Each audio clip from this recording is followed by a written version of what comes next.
Paul Danan, and I can be a bit of a loose cannon, a little bit crazy, a little bit wild. I'm there to make good TV, baby.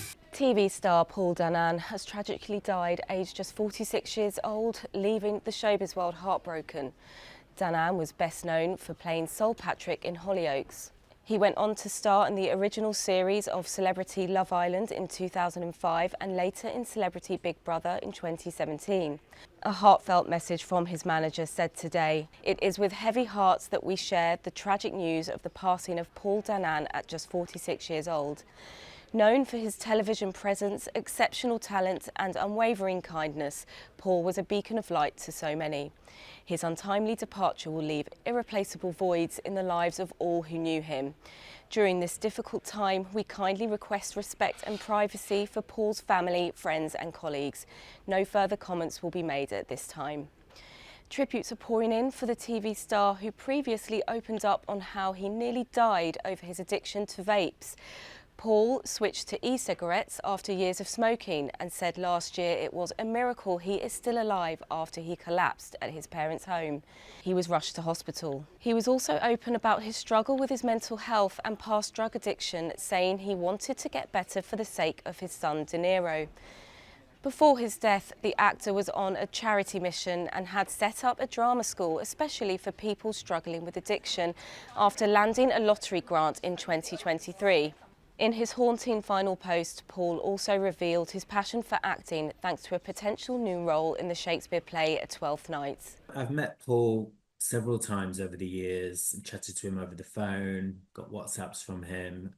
We first met in 2021 when I did an interview with him about his unfortunate relapse. He relapsed towards the end of that year, but it was a sensitive subject matter, but he spoke about it with candor and such remarkable honesty. He was also, whilst it was a heavy thing for him to discuss, he was also funny.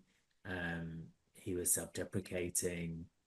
He spoke with, he was so articulate. I think people often forget, they see the headlines and they see the kind of, the Sol in Hollyoaks when he kind of started out, and his stint on Love Island and some of his kind of boozy party years, and they just kind of see the dates with celebrities and kind of form a picture of him from that. But he was actually a really intelligent, considered, thoughtful man.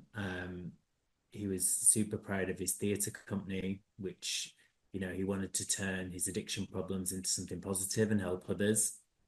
So he had the Morning After Theatre company, which he ran, and was, he did workshops with people to help them use their trauma and work through their trauma through acting and as a therapy. And he would often send me videos of workshops he'd done, and we would run pieces about what he was doing on that. He really wanted to get that message out there. And he had ADHD, talked a mile a minute.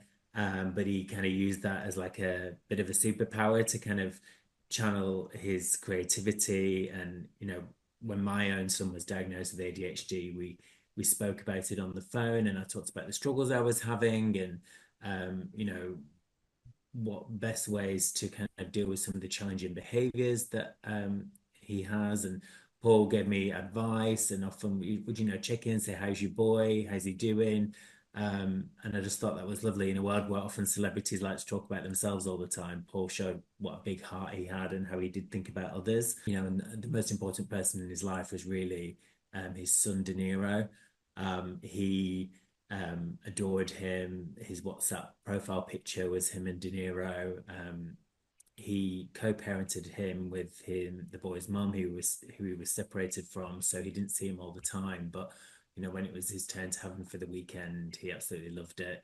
And first thing I thought about when I heard the horrific news this morning that Paul had passed was about his boy, and how has to grow up without his dad, and Paul won't see him grow up. It's just absolutely heartbreaking. And so sadly I only heard from Paul just a couple of weeks around Christmas time. He left me a voice note and was telling me about how he was excited for some things that he had coming up in 2025. He sounded in good spirits. And I said to him, "Oh, let's catch up in the new year when I'm, back from Christmas break." And sadly, we never did. And I was listening back to that voice note this morning, which feels really kind of haunting now. Um, you kind of kick yourself and think, "Oh, I wish I'd checked in with him last week," and things like that, But it's like anything, life gets busy and then you don't, and then something like this happens. So it's heartbreaking news, and I think he had a bright future ahead of him.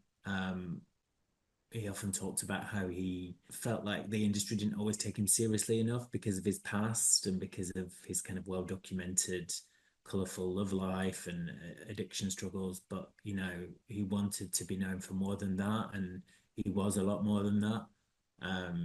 So he'll be really missed by everyone that knew him. He really was a good egg, one of life's, good people. And it's a tragedy.